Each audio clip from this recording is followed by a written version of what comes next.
Hey everybody, welcome. That previous video about the little Rothko shoulder bag that I'm using as a camera bag, I mentioned that I ordered a shoulder pad for it. It arrived. It's really nice. It's very padded. Goes on with Velcro. Might be a little overkill for this, but you know, if I load this up, I'm not going to kill my shoulder anyway. It's from National Geographic and the Africa Photo Bag collection. It's a shoulder pad NGA 7300. So anyway, but today I want to talk about being in a rut. Everybody gets into ruts, and photographers are no different. So you might find yourself in a photo rut or having the photo blahs. That's a perfectly normal thing. Maybe you're watching a lot of YouTube videos from people who, you know, live in spectacular areas or have the funds to travel to frequently to spectacular areas, and then you're looking around where you live and go, well, I don't have that much here, and I can't afford to travel that much. I've got a job, I don't have the time. But my feeling is that we as photographers either walk or travel past things that are accessible to us that make for really interesting photos. And so we just have to step back and take a look around and see what we have in our areas that works photographically. Years ago, we had a friend come in from out of town who was really into architecture, and we were driving her around, and she just was amazed by Chicago's architecture. And it made me realize that really, you know, there is so much in my own area that I can photograph. And you know, if you go on Instagram and look at anything, do a search on Chicago, you're going to find some amazing work from our local photographers. So anyway, what can you do about being in the photo rut as in addition to just being aware of what's around you? Hey, try something new. If you're shooting color and you've never tried black and white, try that. You might be amazed at what you find. A lot of times when you take all the color information out of a photo, the tonality that shows up shows you things that you may not have noticed. Right now it's coming up mid-September here in the mid-September everywhere, but so it's pretty much late summer in our area, Midwest US, and everything's green. Colors haven't really started changing yet. A few little hints here and there, but it's mostly green. And so when you take a photograph and you take that green away, all of a sudden things can look really interesting. Now, we live in a house with a small backyard and a front yard, of course, and we have native perennials from this area growing, which means our upkeep is nice and low maintenance. But also during the summer we have tons of color from the flowering perennials. It's pretty much toned down by this time. But again, as I said, it hasn't gotten to the point where the fall colors are in. So what I did was went out in the yard a few days ago on one of these days that had a really high overcast. And that's like having a big softbox in the sky. No harsh shadows. And really you can see into what shadows are. In fact, I found myself having to like drop the shadows a bit to make things more interesting.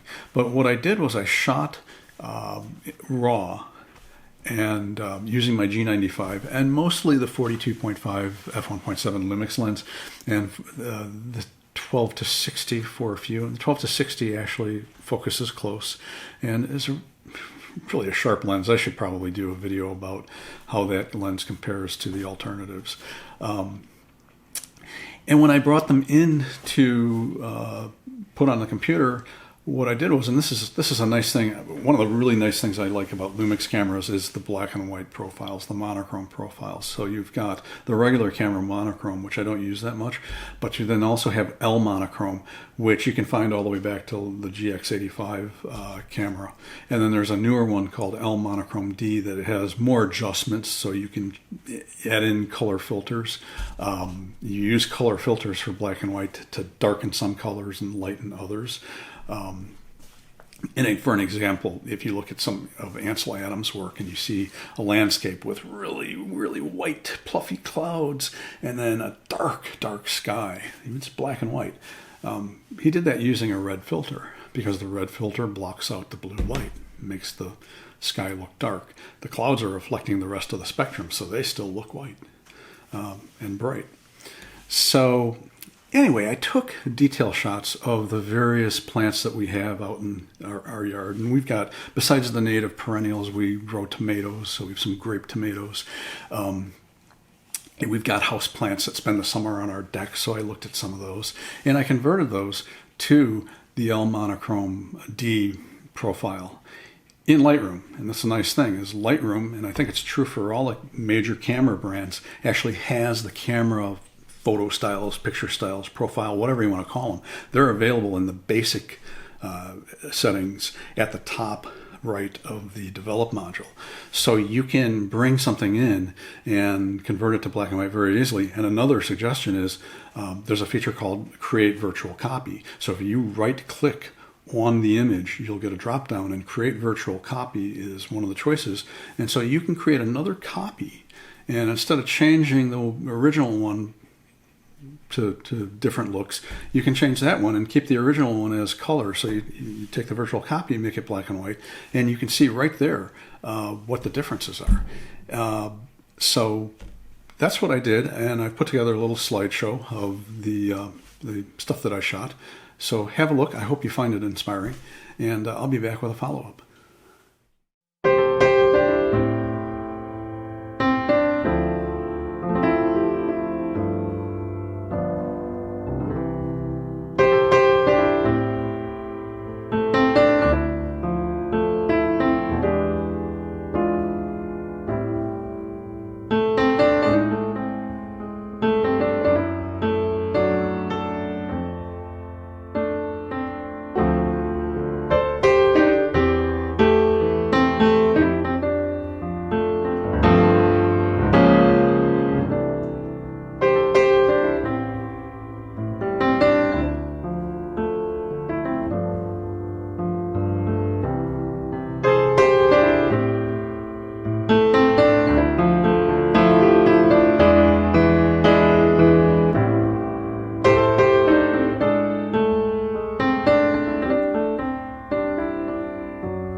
Well, I hope you enjoyed that. I hope you did find it inspiring. If you have any input, leave comments below. And also, please like and subscribe. And by the way, a big thank you to the people who have subscribed so far. I really appreciate it. It's helping me a lot. And I will see you next time.